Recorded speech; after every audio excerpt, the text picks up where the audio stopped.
অন্তর্বর্তীকালীন সরকার এবং গণ অভ্যুত্থানে যেটা হয়ে গেছে, আমরা এবি পার্টি আওয়ামী লীগের বিরুদ্ধে যে আন্দোলন করেছি সেখানে আমরা কোনো যুগপৎ জোটে যাই নাই, কিন্তু আমরা যুগপৎ আন্দোলনে স্বতন্ত্রভাবে ছিলাম আমাদের ক্ষুদ্র সামর্থ্যের ভিতরে যতটুকু কুলিয়েছে।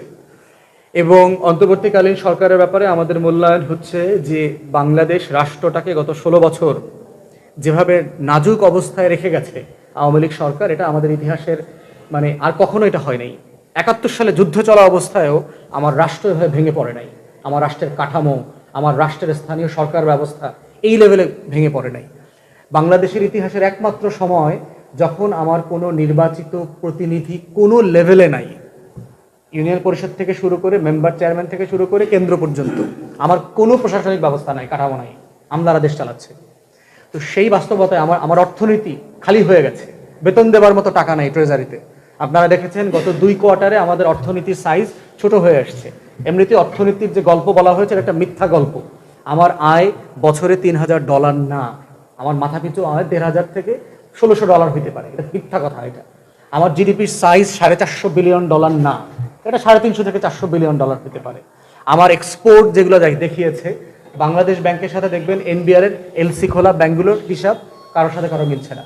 সরকার বলছে প্রায় $24 বিলিয়ন এক্সপোর্ট এডিশনালি মিথ্যাচারের মাধ্যমে লুটপাট করে দেখানো হয়েছে শুধুমাত্র টাকা পাচার করার কারণে। এনবিআর এর রিপোর্টে আমরা দেখেছি যে আপনার বাংলাদেশ ব্যাংকের রিপোর্টেও দেখেছি যে গত প্রায় 13-14 সাল থেকে শুরু করে 19-21-22 সাল পর্যন্ত $45 বিলিয়ন যে টাকাটা আমার এক্সপোর্ট মানি আসার কথা, এই টাকাটা দেশে আসে নাই, এই টাকাটা হলো পাচার হয়ে গেছে। যেটা শ্বেতপত্র বলেছে যে প্রতি বছর $16 বিলিয়ন অ্যাভারেজে পাচার হয়েছে। আমি মনে করি এই সংখ্যাটা অনেক বেশি, কারণ তারা আসলে প্রকাশিত তথ্য, টিআইবির রিপোর্ট, বাংলাদেশ ব্যাংকের রিপোর্ট, এনবিআর এর রিপোর্টের উপর ভিত্তি করে এটা করেছে। এটার পরিমাণ $20 থেকে $25 বিলিয়ন হবে ন্যূনতম পার ইয়ার। তো সেই রকম একটা বাস্তবতায় আওয়ামী লীগ বাংলাদেশকে যেখানে রেখে গেছে, সেখানে বাংলাদেশে এখন দুর্ভিক্ষ হওয়ার কথা ছিল, সেখানে বাংলাদেশে এখন গৃহযুদ্ধ চলবার কথা ছিল। আওয়ামী লীগের নেতারা পর্যন্ত বলেছে লক্ষ লক্ষ মানুষ নাকি খুন হবে, কেউ খুন হয়নি। যেই লেভেলে গণ অভ্যুত্থান হয়েছে, যেই লেভেলের পরিবর্তন হয়েছে পৃথিবীতে, এবং যেই লেভেলের ঘটনাগুলো অন্য দেশে ঘটেছে, তার তুলনায় বাংলাদেশে অনেক বেশি শান্তিপূর্ণ ক্ষমতার হস্তান্তর হয়েছে। এবং এটাই হচ্ছে অন্তর্বর্তীকালীন সরকারের সবচেয়ে বড় অবদান, যে দেশকে গৃহযুদ্ধ এবং দুর্ভিক্ষ থেকে সে বাঁচিয়েছে। এবং তার এখন সবচেয়ে বড় চ্যালেঞ্জ হচ্ছে দ্রব্যমূল্য, আইনশৃঙ্খলা পরিস্থিতি, সিচুয়েশনকে হ্যান্ডেল করা। এবং এটা সে করতে চেষ্টা করছে, আন্তরিকতায় ঘাটতি নাই, পেরে উঠছে না। কারণ টোটাল আইনশৃঙ্খলা বাহিনী এত বেশি পলিটিসাইজড হয়েছে, এত বেশি লোক আওয়ামী লীগ, ছাত্রলীগ এবং আপনার গোপালগঞ্জের, তাদেরকে আপনি লক্ষ লক্ষ বাতিলও করতে পারছেন না, কাজেও লাগাতে পারছেন না। এইরকম একটা সংকটের মধ্যে অন্তর্বর্তীকালীন সরকার আছে। তারপর আমরা আশাবাদী অর্থনীতি ঘুরে দাঁড়াচ্ছে। বাংলাদেশে প্রতি বছর প্রতিদিন আওয়ামী লীগের সময় 1.5 থেকে 2 হাজার কোটি টাকা লুট হয়েছে শুধু ব্যাংক থেকে। এই লুটটা গত 6 মাস বন্ধ আছে, বাংলাদেশে কোনো টাকা পাচার হচ্ছে না দেশ থেকে। আমার রেমিটেন্সের পরিমাণ বাড়ছে, রিজার্ভ স্লোলি বাড়তেছে, আমার এক্সপোর্ট প্রতি মাসের তুলনায় 9, 10, 11% করে বাড়ছে। বিদেশি বিনিয়োগের ব্যাপারে আগ্রহ তৈরি হচ্ছে। গত সপ্তাহে একটা টার্কিশ কোম্পানিকে দেখলাম, তারা বিনিয়োগ তৈরি করেছে, এখানে শুরু হচ্ছে। আমার বাংলাদেশের কয়েক হাজার জব তৈরি হবে এখানে, একটা টেকনোলজিক্যাল কোম্পানি। তো সেই সব বাস্তবতায় আমরা ধারণা করছি যে প্রফেসর ইউনূসের নেতৃত্বে দেশের অর্থনীতি ঘুরে দাঁড়াবে। এবং জাতিসংঘ এবং সুইজারল্যান্ডের ডাভোসে আপনারা যেটা দেখেছেন যে প্রফেসর ইউনূসকে যে লেভেলের সম্মান তারা দেখিয়েছে সারা দুনিয়া, এটা আমাদের জন্য অনেক সম্মানের এবং মর্যাদার।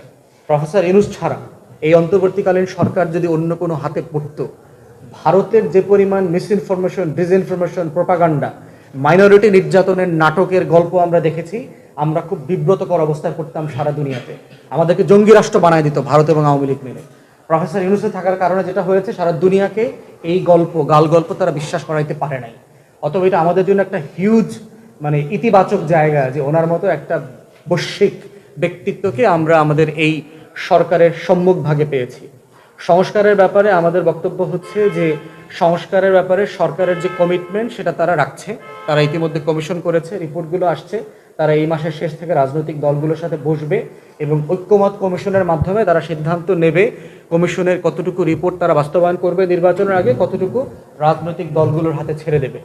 নির্বাচনের ব্যাপারে এবি পার্টির প্রস্তাবনা হচ্ছে যে আমরা ধারণা করছি 1.5 থেকে 2 বছরের ভিতরে নির্বাচন হওয়া উচিত। শুরুতে যেটা বলেছি আমাদের প্রধান উপদেষ্টার সাথে দেখা হওয়ার পরে, এবং একই টাইমলাইন বর্তমান সরকারের পক্ষ থেকে দেওয়া হয়েছে, ডিসেম্বর থেকে আগামী জুন জুলাই, যেটা আমাদের 1.5 থেকে 2 বছরের যে এস্টিমেশন সেটাকেই তারা অ্যাফার্ম করেছে। এর বাইরে হচ্ছে কম বেশি যদি করতে হয় সেটা রাজনৈতিক দল, অংশীজন, ছাত্র জনতা যারা আছেন, নাগরিক কমিটি, বৈষম্য বিরোধী ছাত্র আন্দোলন, তাদের দল সবার সাথে পরামর্শ করে একটা ঐক্যমতের ভিত্তিতে করতে হবে। এইটা আমাদের ইতিহাসের একটা ঐতিহাসিক বাস্তবতা, ঘটনা। আমরা বোধ করছি যে বাংলাদেশের রাজনীতির গতিপথ, বাংলাদেশের রাজনীতির মনস্তাত্ত্বিক জায়গাটা মানে ফান্ডামেন্টালি মৌলিকভাবে পরিবর্তন হয়ে গেছে। যারা এখনো পুরাতন আমলে বাস করছেন, পুরাতন আমলের রাজনীতি করবার চেষ্টা করছেন, চাঁদাবাজি, নদী, হাট ঘাট, মাঠ দখল, ইজারা আর ফুটপাতের বাণিজ্যের রাজনীতি করবেন, তারা আসলে ডাইনোসর হয়ে যাবেন। এই ব্যাপারে আমরা প্রিটি কনফিডেন্ট। বাংলাদেশে ওই রাজনীতি আর থাকবে না। 60% জনগোষ্ঠীর বয়স 30-এর নিচে, 35-এর নিচে। এই জনগোষ্ঠীর কাছে পুরাতন রাজনীতির ন্যূনতম কোনো আপিল নাই। অতএব বাংলাদেশ বদলাইতেই হবে, বদলে যাবে, কেউ ঠেকাইতে পারবে না। এটা কার নেতৃত্বে বদলাবে সেটা ডিপেন্ড করছে কারা তরুণদের পালস বুঝতে পারছে, কারা দেশের শিক্ষিত মধ্যবিত্ত মানুষের, রাজনীতি সচেতন মানুষের পক্ষে কথা বলতে পারছে, কারা তাদেরকে নতুন স্বপ্ন দেখাইতে পারছে, কারা জীবন ঘনিষ্ঠ আইডিয়া দিয়ে দেশের পলিসি চেঞ্জ করতে পারবে, ঠিক তারাই আগামী দিনে নেতৃত্বে আসবে। পুরাতন রাজনীতি বাংলাদেশে থাকবে না, এটা কবর হয়ে গেছে। শুধু এক দলের না, পুরাতন রাজনীতির কবর হয়ে গেছে। অতএব এবি পার্টি বিশ্বাস করছে যে বাংলাদেশের এই নতুন রাজনীতির ধারাতে আমরা ইতিবাচক অবদান রাখব, নেতৃত্ব দেব এবং সময়ের ব্যবধানে তরুণদের আকাঙ্ক্ষা, বাংলাদেশিদের যে আকাঙ্ক্ষা, নতুন বাংলাদেশ 2 গড়বার যে আকাঙ্ক্ষা, সেই আকাঙ্ক্ষা আমরা পূরণ করব। দেখেন, আমাদের দলের এখন যে সক্ষমতা আছে, আমরা 30-35টা আসনে প্রার্থী দিতে পারবো। কারণ আপনারা তো বুঝতে পারছেন যে আমরা দল করেছি 4-5 বছর হয়ে গেলেও আসলে তো আমরা দলের জন্য কাজ করতে পারি নাই। আমরা ছোট দল ছিলাম, নবীন দল, আমাদের পরিচিতি ঘাটতি ছিল। লক্ষ্মীপুরে আমি প্রোগ্রাম করতে গিয়েছি, আমার মনে আছে আমাদের একটা ছোট্ট প্রোগ্রামে পুলিশ 144 জারি করে দিয়েছে। আমরা তো 20 সালে হাসিনাকে চ্যালেঞ্জ করার মতো কোনো প্ল্যাটফর্ম ছিলাম না, এখনও না ইনফ্যাক্ট।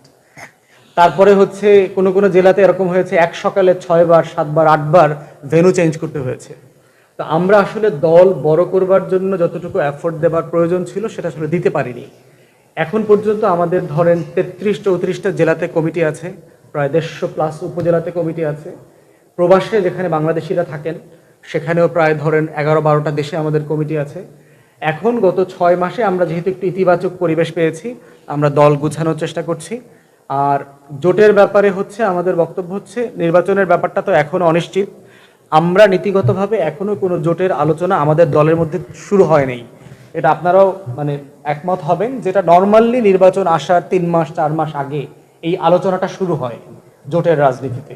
মোটা দাগে আসলে কি হতে পারে? মোটা দাগে হতে পারে, দেখেন যে আওয়ামী লীগ নিষিদ্ধ হবে কিনা রাজনৈতিক দল আকারে, অথবা আওয়ামী লীগ নির্বাচনে করতে পারবে কিনা, এই বিষয়টা এখনো অনিশ্চিত একটা জায়গাতে আছে।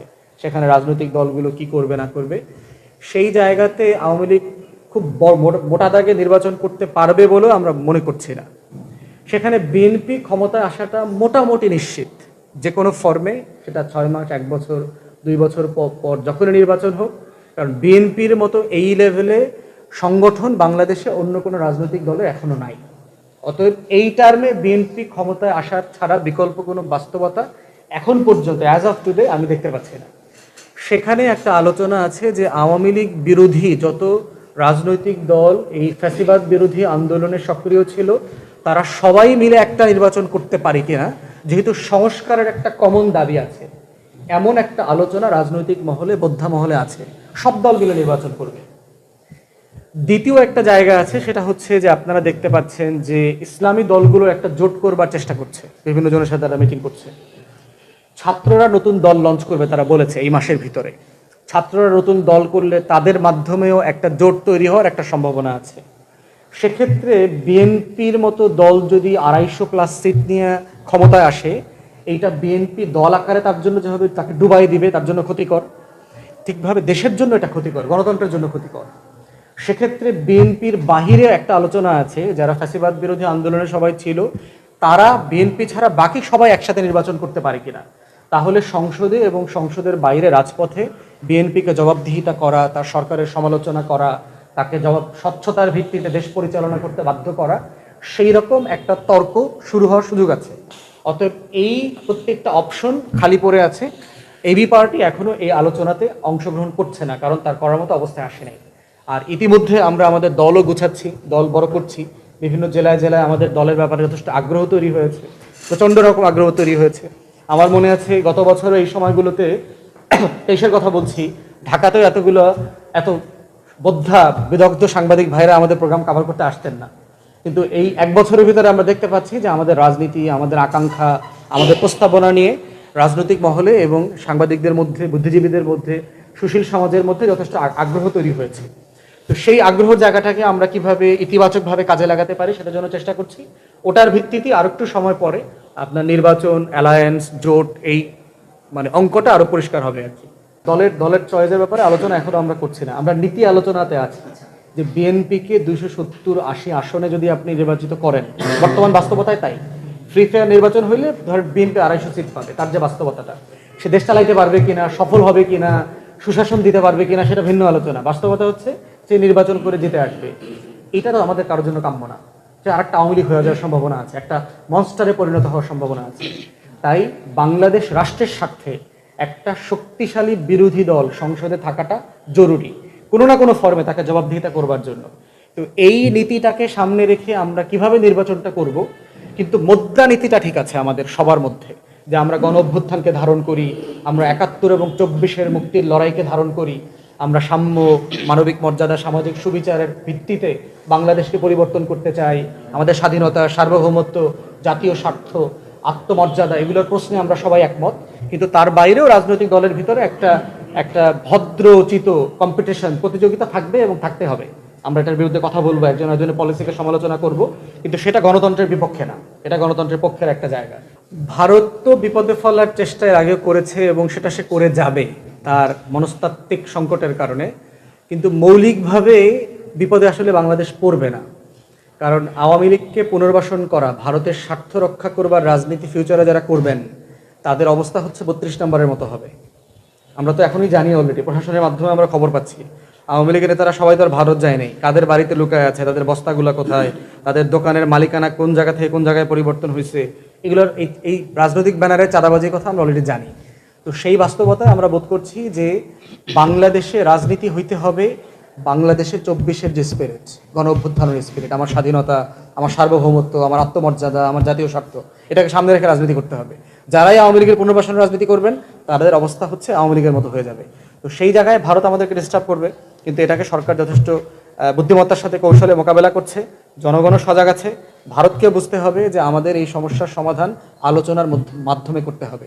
আওয়ামী লীগকে পুনর্বাসন করে অথবা আওয়ামী লীগের মতো আরেকটা জাতীয় পার্টি বানায় পুনর্বাসনের রাজনীতি বাংলাদেশে আর ওয়ার্ক করবে না, সময়টা বদলে গেছে। এই বাস্তবতাটা ভারত যত তাড়াতাড়ি বুঝবে, অত তাড়াতাড়ি বাংলাদেশের মানুষের সাথে তার সম্পর্কটা ভালো হবে, উন্নত হবে, এবং আমরা সেটাই কামনা করি।